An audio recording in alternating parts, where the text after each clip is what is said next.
नमस्कार, मैं रविश कुमार। असहनशीलता को लेकर अगर आप पूरा तात्विक खुदाई करना चाहें तो चैनलों के प्राइम टाइम की बहसों से बेहतर कोई जगह नहीं है। ये बहसें प्रमाण हैं कि आप दर्शक असहनशील हो चुकी बहसों के प्रति कितने सहनशील हैं। भारत में ऐसे बहुत से लोग हैं जिनका ट्विटर और फेसबुक का खाता तो नहीं है मगर जनधन खाता खुल गया है। उनके फैसलों से नहीं लगता कि भारत एक ही राजनीतिक सोच के प्रति सहनशील है। मध्य प्रदेश के रतलाम झाबुआ सीट पर बीजेपी 80,000 से अधिक वोट से हार गई। 2014 में बीजेपी ने इससे ज्यादा वोटों से जीता था। तेलंगाना के वारंगल में टीआरएस के उम्मीदवार ने कांग्रेस को 4.5 लाख वोट से हराया है। मणिपुर में कांग्रेस की सरकार है लेकिन वहां बीजेपी ने पहली बार 2 विधानसभा सीटें जीती हैं। पॉलिटिक्स के साथ साथ हम प्रदूषण के प्रति भी काफी सहनशील हैं। वैसे कई लोग दिल्ली छोड़कर जाने की बात करने लगे हैं मगर फिर भी व्यापक रूप से हम सब यह जानते हुए कि दिल्ली के आनंद विहार, पंजाबी बाग, आरके पुरम, मंदिर मार्ग की हवा सामान्य स्तर से 8 गुना ज्यादा प्रदूषित हो चुकी है। हम बाहर नहीं जा रहे हैं। दिल्ली नहीं, पटना, लखनऊ, आगरा, फरीदाबाद की हवा भी बुरी तरह प्रदूषित हो चुकी है, जहरीली हो चुकी है। क्या हम इस जहरीली हवा के प्रति सहनशील नहीं है? बिल्कुल हैं। देश की बदनामी न हो इसलिए मैं जहरीली हवा या प्रदूषित हवा नहीं कहना चाहता बल्कि पवित्र पवन पुकारना चाहता हूं। सहनशीलता और असहनशीलता की बहस हास्यास्पद होती जा रही है। हम सहनशील ना होते तो पाकिस्तान और भारत का क्रिकेट बोर्ड दोनों देशों के बीच मैच कराने के लिए श्रीलंका दुबई में स्टेडियम ना खोज रहा होता। हाल ही में राजनीतिक विरोध के चलते भारत दक्षिण अफ्रीका मैच के पाकिस्तानी अंपायर को हटाना पड़ा। हम अपने स्टेडियम में पाकिस्तान के अंपायर नहीं देख सकते लेकिन दुबई, श्रीलंका में दोनों टीमों को खेलते हुए मजे लेकर देख सकते हैं। Well done India. इसका मतलब यह हुआ कि हम पार्टली असहनशील हैं, पार्टली सहनशील भी हैं। पूर्णतः असहनशील तब होंगे जब कोई कहे कि भारत का दर्शक पाकिस्तान के साथ कोई मैच नहीं देखेगा या फिर भारत में जो भी प्रसारण होगा कैमरे में सिर्फ भारतीय खिलाड़ी रन लगाते हुए या दौड़ते हुए गेंद फेंकते हुए दिखाए जाएंगे। आमिर खान ने सहनशीलता की बहस छेड़ी है या उससे छिड़ गई है उनके बयान से। वैसे कई लोगों को मैंने इस सरकार से पहले उस सरकार में भी कहते सुना है निजी बातचीत में कि यार यहां बहुत ट्रैफिक जाम है, हॉस्पिटल नहीं है, स्कूल बढ़िया नहीं है, सिस्टम नहीं है, इंडिया में रहना ही मुश्किल है।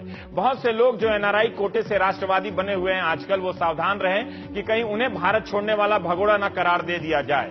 आमिर खान ने कहा है कि जब मैं घर में किरण से बात करता हूं तो कहता हूं कि क्या हमें इंडिया से, वो कहती हैं कि बाहर जाना चाहिए। किरण का ऐसा कहना बड़ी बात है, भयावह बात है, डिजास्टरस बात है। उसे अपने बच्चे के लिए डर लगता है। हमारे आसपास जो माहौल है उससे डर लगता है। इससे संकेत मिलता है कि अशांति बढ़ रही है। आप जब यह महसूस करते हैं तो अच्छा नहीं लगता। मुझे भी ऐसा लगता है। जो सत्ता में है उन्हें जो गलत हो रहा है उसकी कड़ी निंदा करनी चाहिए। आमिर के इस बयान पर असहनशीलता विरोधी और सहनशीलता समर्थक आपस में भिड़ गए। हास्यास्पद और भयावह हो गई लड़ाई। ट्विटर पर ऐप वापसी हैशटैग चलने लगा। आमिर खान स्नैपडील के ब्रांड एम्बेसडर हैं। अब लोगों ने ट्वीट करना शुरू कर दिया है कि स्नैपडील के ऐप को अपने फोन से हटा दीजिए।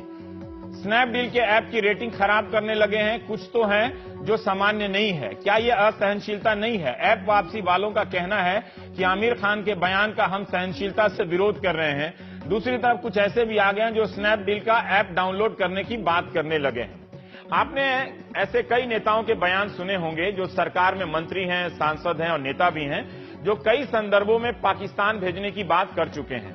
अब ये कौन तय करेगा कि भारत की बदनामी किससे होती है? पाकिस्तान भेजने वाले बयानों से होती है या माहौल ठीक नहीं है, इंडिया से चला जाए क्या वाली बातों से होती है? आमिर खान की बात पर बीजेपी सांसद और फिल्म अभिनेता परेश रावल ने कहा है कि आमिर फाइटर हैं, उन्हें देश छोड़कर नहीं जाना चाहिए बल्कि देश में हालात बदलने चाहिए।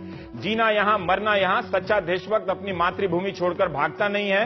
असहिष्णुता पीके फिल्म ने हिंदू भावना को आहत किया लेकिन आमिर को हिंदुओं की नाराजगी नहीं झेलनी पड़ी बल्कि वो फिल्म तो सुपरहिट रही और करोड़ों कमाई हुई। कश्मीर के सीएम कहते हैं प्रधानमंत्री सांप्रदायिक नहीं है। मौलाना मदनी कहते हैं कि मुसलमानों के लिए भारत से अच्छा देश नहीं। क्या हिंदू बहुसंख्यक की भावना के बहाने परेश रावल आमिर खान की पहचान को मजहब से नहीं जोड़ रहे हैं? बीजेपी के सांसद आदित्यनाथ ने कहा कि कोई खुद से भारत छोड़ना चाहे तो जाए, इससे आबादी कम होगी। अब जो खुद से छोड़कर गए हैं हिंदू मुसलमान वो सोचे कि भारत पर बोझ हल्का करने गए हैं या कुछ और मकसद से गए थे। मुख्तार अब्बास नकवी ने कहा कि हम आमिर को भारत से नहीं जाने देंगे। ये ठीक बात है। 13 नवंबर को लंदन में प्रधानमंत्री ने विविधता का पारंपरिक विवरण देते हुए साफ साफ कहा कि लोगों को आश्चर्य है कि ऐसा देश जहां 100 भाषाएं हैं, 1500 बोलियां हो, हजारों प्रकार के खान पान की पद्धतियां हो, दक्षिण से निकले उत्तर पहुंचते पहुंचते सैकड़ों प्रकार की वेशभूषा नजर आती हो, कितनी विविधताओं से भरा हुआ हमारा देश है। और विविधता ये हमारी विशेषता भी है, विविधता ये हमारी आन बान और शान भी है, विविधता ये हमारी शक्ति भी है। 15 अक्टूबर को हरियाणा के मुख्यमंत्री मनोहर लाल का बयान आता है कि मुस्लिम रह सकते हैं मगर इस देश में बीफ खाना छोड़ना पड़ेगा।